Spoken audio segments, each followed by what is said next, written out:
Hello everyone, welcome to my channel. তোমরা সবাই কেমন আছো? আশা করি সবাই খুব ভালো আছো। আমিও খুব ভালো আছি। তো আমার ব্রেকফাস্ট কমপ্লিট হয়ে যাওয়ার পর আমি রান্নাগুলো চাপিয়ে দিয়েছি। প্রথমে আমি মাছ ভাজাটা বসিয়ে দিয়েছি দেখো। আর এই যে মাছটা উল্টাতে গিয়ে পুরো আটকে আটকে যাচ্ছিলো। তো যাই হোক, অনেক কষ্টে এই ব্যাপারটাকে ঠিক করেছি। তো ঠিক করে নেওয়ার পর তারপরে আমি মাছের ঝোল, প্রথমে ভেবেছিলাম যে মাছের ঝোল বানাবো, তারপরে মাছের ঝাল বানিয়ে নিয়েছিলাম। আর এই যে সবজিগুলো কেটে রেখেছিলাম, সজনে ডাঁটা, আলতি কচু, আলু, ঝিঙে, সবগুলো দিয়ে একসাথে খুব ভালো করে আমি ফোড়ন দিয়ে তেলে ভালো করে এগুলোকে ভেজে নিচ্ছিলাম। তো ভেজে নেওয়ার পর তারপরে আমি মশলাটা অ্যাড করব। মশলার সঙ্গে দিয়েছিলাম আমি আদা বাটা, টমেটো, কাঁচা লঙ্কা আর হচ্ছে জিরে, ধনে আর একটু কাশ্মীরি মির্চ। তো এগুলো একসাথে দিয়ে ভালো করে কষে নিয়েছিলাম। কষে নিয়ে আমি একটু জল অ্যাড করেছিলাম। তো জল অ্যাড করে নিয়ে তারপরে এটাকে আমি ঢাকা দিয়ে দিয়েছিলাম কষানোর জন্য। আর এই যে মশলাটা দিয়ে দেখো কষে নিয়েছিলাম, দিয়ে ঢাকা দিয়ে দিয়েছিলাম। তো ঢাকা দিয়ে তারপর একটু জল অ্যাড করেছিলাম। তারপরে আমি মাছের ঝালটা বানানোর জন্য একটু তেলের মধ্যে পাঁচফোড়ন দিয়েছিলাম।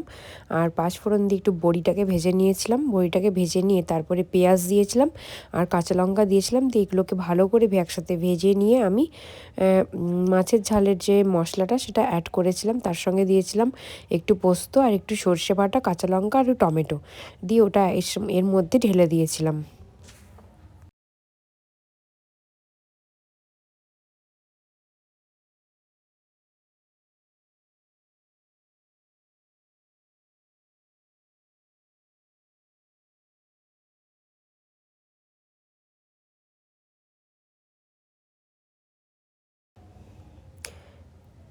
এর সাথে একটু হলুদ আর নুনও দিয়েছিলাম। দিয়ে আমি এই যে মশলাটাকে ঢেলে দিয়েছিলাম, দিয়ে কষিয়ে নিয়েছিলাম। কষানোর পর একটু জল অ্যাড করে তার মধ্যে আমি ভেজে রাখা যে মাছগুলো ছিল ওগুলোকে দিয়ে দিয়েছিলাম।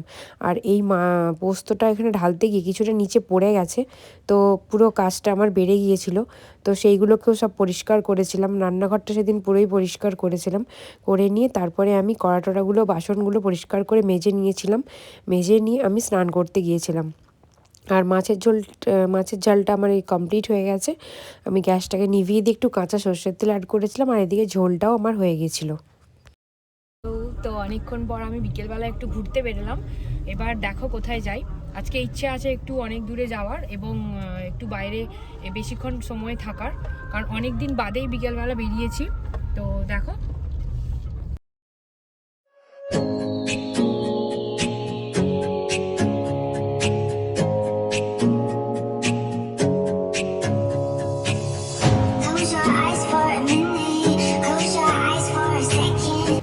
দাঁড়িয়েছি চা খাওয়ার জন্য। তো চাটা খেয়ে নিই, তারপরে আবার যাব আমরা গান্ধীঘাটের দিকে, ঠিক আছে? তো চাটা খেয়ে নিই, চলো।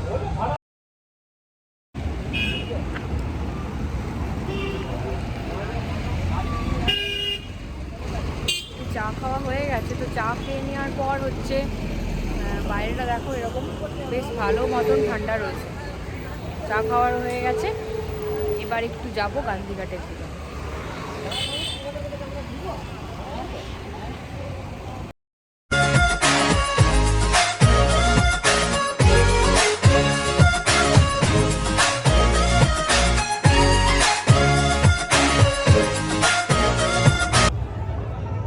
আমরা এখন গান্ধীঘাটে এসেছি। তো গান্ধীঘাটে এসে এখানে পৌষ সংক্রান্তি উপলক্ষে অ্যাকচুয়ালি কালকে গঙ্গা আরতি হবে, মানে নদীতে আরতি হবে। তো তার জন্য এখানে খুব সুন্দর করে দেখো সাজিয়েছে, আমার পেছন দিকে দেখো।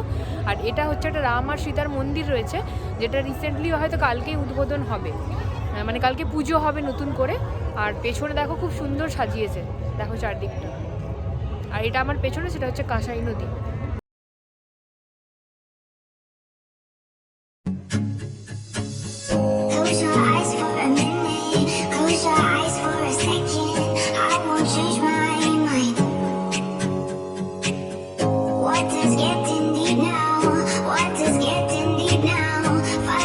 গান্ধীঘাটে এসেছিলাম আমি। তো গান্ধীঘাটের সামনেই আমাদের এখানে হচ্ছে তোমার মায়া, মানে ইস্কনের মন্দির করেছে। এখনও মন্দিরটা কমপ্লিট হয়নি। এই আমার মুখটা কিছু দেখা যাচ্ছে না, অন্ধকার। এই যে দেখো আসছি। তো ইস্কনের মন্দিরটা করেছে, এখনও এটা কমপ্লিট হয়নি। ছোট করে একটা ঠাকুর রেখে রোজ নাম গান হয় এখানে। তো ওখানে একটু যাচ্ছি। তো এখন আমার মুখ কিছু দেখতে পাবে না, তারা একটু পরে আলোর দিকে যাই দেখতে পাবে। তো ওখানে যাচ্ছি, ওখানে একটু প্রণাম করে নেবো, তারপরে আমরা দেখি কোথায় যাওয়া যাক। অ্যাকচুয়ালি মেন মোটো ছিল হচ্ছে বেরিয়েছিলাম আমার গাড়িটা একটু প্র্যাকটিস করার জন্য, তো গাড়িটা প্র্যাকটিস করে নিচ্ছি, তারপরে হচ্ছে যাচ্ছি।